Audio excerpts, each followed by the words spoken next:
think you can do it, then you get on the site and you start seeing the cats, and they're so cute and they're so innocent, and they start coming around, and you're like, oh my God, I can't do it.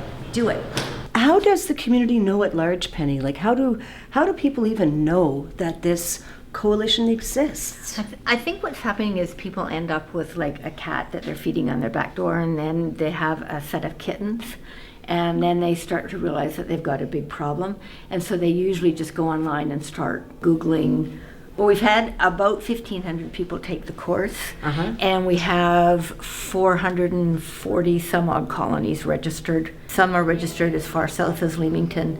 They'll try to get the food, they'll put their paw in, some of them might get a bit out, they'll walk around and they'll walk away. You have to have patience to trap.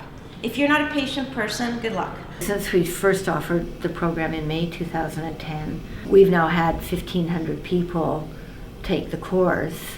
On average, our database says the average colony caretaker has about 10 cats.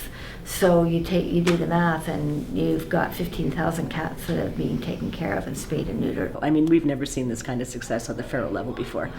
What about the other communities? Like, right across Canada, and I suggest North America, people are recognizing that feral cats are a problem, and trapping and euthanizing and trapping and trying to adopt them out is not the solution or the only solution. That's what happens. Before you even breathe, this has to go over, completely over. They calm down right away. Get the cats spayed and neutered, and then return them to the area that they've lived in, because that's where they're used to surviving. That's how they know how to live. That's essentially their home.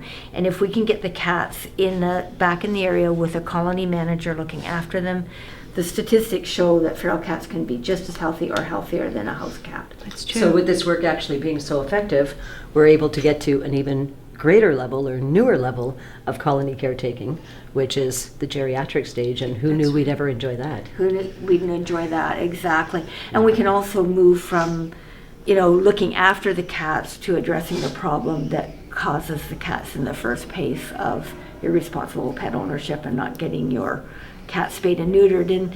And while we focus on the feral cats, certainly the Humane Society and Toronto Animal Services are focusing on responsible pet ownership. If you're in the situation where you've got some stray cats in your yard, there are solutions that we're working on. I'd recommend that you get in touch with the Toronto Feral Cat Coalition.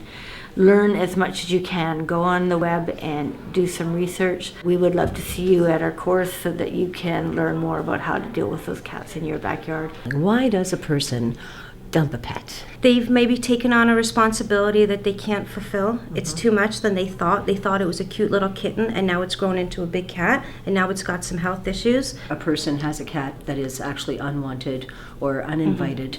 What is the strongest recommendation you can make for them? That's really once you have established no one's looking for this cat. So you have to do your due diligence. We don't want you taking cats off the street and not checking the microchip. It could be somebody's cat. And sometimes a cat gets lost, and years later it comes back, and the story was a complete, somebody died, the cat got out. I like to believe there's goodness in everybody, and I have to believe that sometimes it's just a mistake that a cat gets out.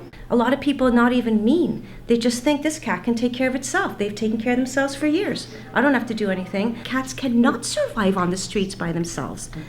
They can't. They're domestic beings. They were born domestic, and they're not supposed to be out there fending for themselves. That we don't just deal with them as a crisis, that we plan. We plan it, we fix them. So you're right, because that's what happens. Most people don't even know rescues exist. It's getting that word out too. Toronto Cat Rescue is actually a rescue group working with Toronto Animal Services for cats that are hard to adopt.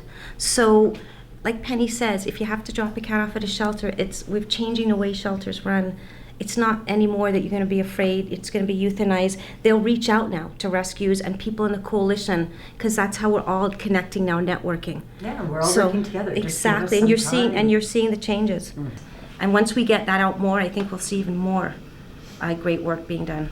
Thank you, Mitch, so much. We so appreciate you coming out. As a cat lover and an animal activist, you understand the impact that's being made in the community from this. So we're a far cry from where we were 10 years ago, aren't we? yes, we are. Yeah.